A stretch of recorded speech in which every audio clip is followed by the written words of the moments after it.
Assalamualaikum warahmatullahi wabarakatuh. Sebelumnya perkenalkan nama saya Preti Sitanggreni, NIM 1911100002469 dari kelas MA.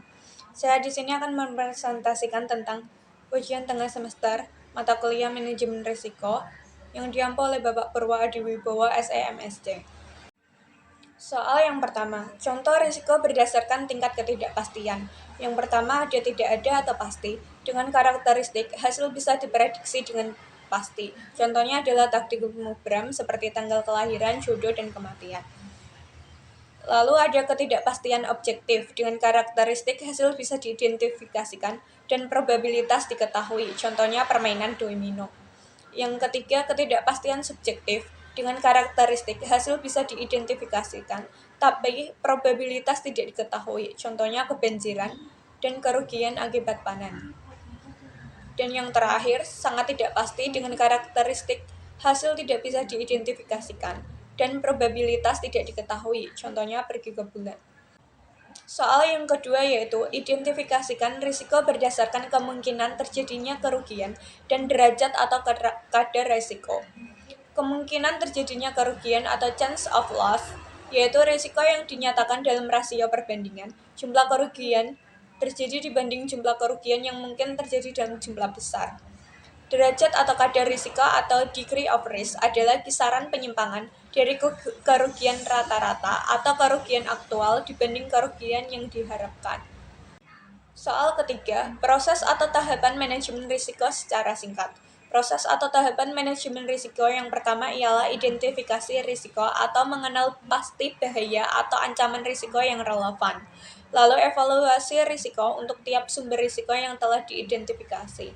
Selanjutnya memilih teknik manajemen risiko. Dan tahapan terakhir yaitu implementasi dan kaji ulang keputusan manajemen risiko. Soal yang keempat, risiko yang bisa ditanggung perusahaan asuransi beserta contohnya, yaitu risiko murni. Risiko yang apabila terjadi bisa mengalami kerugian, tetapi apabila tidak terjadi maka tidak terdapat kerugian maupun keuntungan apapun. Dalam hal ini, risiko murni banyak dirasakan dalam bentuk yang tidak bisa dihindari, contohnya tsunami, gunung meletus, perampokan. Yang kedua, risiko spekulatif adalah risiko yang memiliki beberapa kemungkinan jika terjadi, yaitu menimbulkan kerugian, keuntungan, atau justru tidak terdapat perubahan sama sekali. Contohnya adalah risiko kurs dan undian berhadiah pada jaminan sehat. Risiko khusus berarti risiko yang dampaknya hanya akan dirasakan secara pribadi dan tidak mempengaruhi lingkungan sekitar, baik secara jumlah maupun kualitas. Contohnya saat rumah kebakaran dan tidak diterima saat melamar pekerjaan.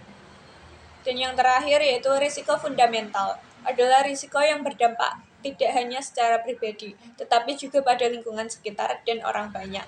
Contohnya adalah angin puting beliung, dampak dari perang, dan perubahan sosial. Yang kelima adalah contoh analisis sekuen risiko. Berikut adalah bagian dari sekuen risiko. Analisisnya, dari bagian tersebut menunjukkan perampokan adalah sebagai sumber risiko. Terjadi perampokan tersebut dapat mengakibatkan kehilangan barang atau sesuatu yang telah dimiliki. Lalu selanjutnya adalah risk factor yang mempercepat atau memperbesar kemungkinan munculnya kejadian yang tidak diinginkan. Dalam perampokan ini, yang menjadi risk factor ialah perampok telah mengincar barang atau sesuatu dari pemilik.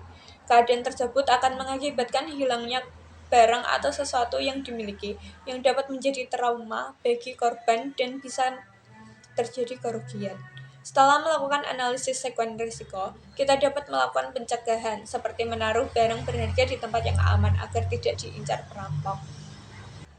Soal yang keenam, contoh produk asuransi kerusakan properti yang ditawarkan oleh perusahaan asuransi, yaitu asuransi properti Sinarmas.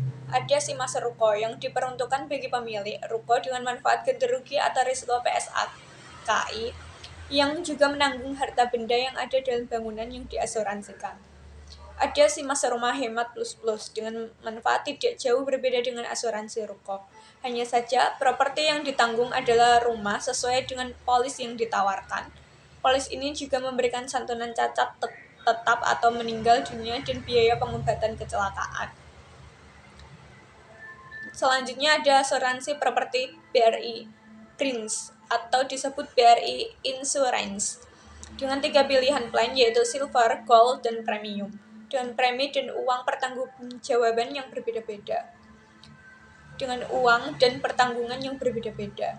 Manfaat yang ditawarkan adalah ganti rugi atau risiko PSAKI, tanggung jawab hukum pihak ketiga, santunan meninggal dunia, serta pertanggungjawaban santunan rawat inap. Selanjutnya yaitu asuransi Avris. Melalui Allris, asuransi ini menanggung semua jenis properti, termasuk rumah, kantor, tempat usaha, dan pabrik. Lalu ada asuransi properti Adira, yaitu asuransi untuk bisnis yang menawarkan untuk melindungi UMKM dengan keuntungan tidak hanya berfokus pada risiko kerugian bangunan saja. Ada santunan meninggal dunia atau catat tetap yang diakibatkan kecelakaan diri dan juga biaya pengobatan akibat kebakaran. Selanjutnya yaitu soal ke-7. Jelaskan contoh produk asuransi kematian yang ditawarkan oleh perusahaan asuransi sesuai perusahaan yang dipilih. Cigna. PT Asuransi Cigna merupakan perusahaan asuransi jiwa yang terdaftar dan diawasi oleh OJK. Dengan produk yang ditawarkan yaitu asuransi jiwa untuk keluarga. Ada Cigna Family is Life, yaitu satu perlindungan untuk semua, yaitu untuk usia 75 tahun. Lalu ada Cigna Second Life, memastikan yang terbaik untuk para orang tua, mulai dari usia 55 sampai 80 tahun. Lalu ada asuransi jiwa untuk individu. Ada Cigna Easy Protect, yaitu perlindungan finansial keluarga dari risiko kehidupan dengan manfaat pertanggungan hingga 50 juta. Ada Cigna Exclusive Protection Plus, perlindungan pasti bagi Anda dan keluarga. Cigna Exclusive Protection sama seperti Cigna Protection Plus, namun dengan harga lebih murah. Life Protection Optima, yaitu perlindungan bagi hidup yang optimal untuk usia 18-70 tahun. Dan yang terakhir ada Cigna Life Protection, atau memberi kepastian dan kondisi ketidakpastian usia 18-54 tahun. Soal yang ke-8, carilah berita tentang kecelakaan kerja, kemudian lakukan analisis. Identifikasi kejadian. Lokasi, PT Pakarin Desa Bangun, Kecamatan Pungging, Mojokerto. Mesin, tandon bubur kertas. Person, Slamet Agus Suryono dan Sugiono. Act of person, Slamet Agus 43 tahun, Suryono 56 tahun, Sugiono 45 tahun. Day of week, Rabu 26 Mei 2021. Part of body, semua anggota badan. Severity of injury, kematian dan kritis. Occupation, pekerja pabrik kertas. Yang kedua, lakukan analisis singkat kondisi dan penyebabnya. Semula, 4 karyawan PT Pakarin bekerja pengecek tandon bubur kertas di bagian Cas 309 PT Pakarin sekitar pukul 10. Pengecekan dilakukan untuk memastikan tandon sudah bersih setelah direndam dengan cairan khusus. Korban Agus terjatuh di dalam tandon saat melakukan pengecekan. Korban Sugiono dan Suryono bermaksud membantu, namun akhirnya terjatuh juga ke dalam tandon. Dugaan awal karena menghirup gas beracun dalam tandon.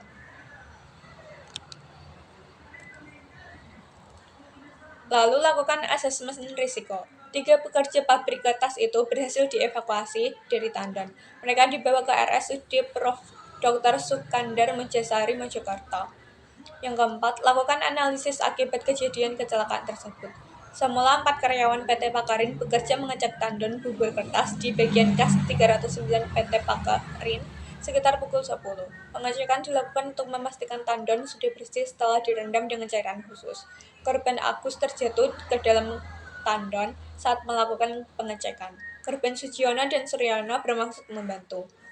Yang kelima, jelaskan pengendalian risiko yang mungkin dijalankan. Seharusnya seluruh pekerja di pabrik kertas menggunakan alat perlindungan diri beserta masker, karena banyaknya gas beracun pada pabrik dan lebih berhati-hati dalam bekerja.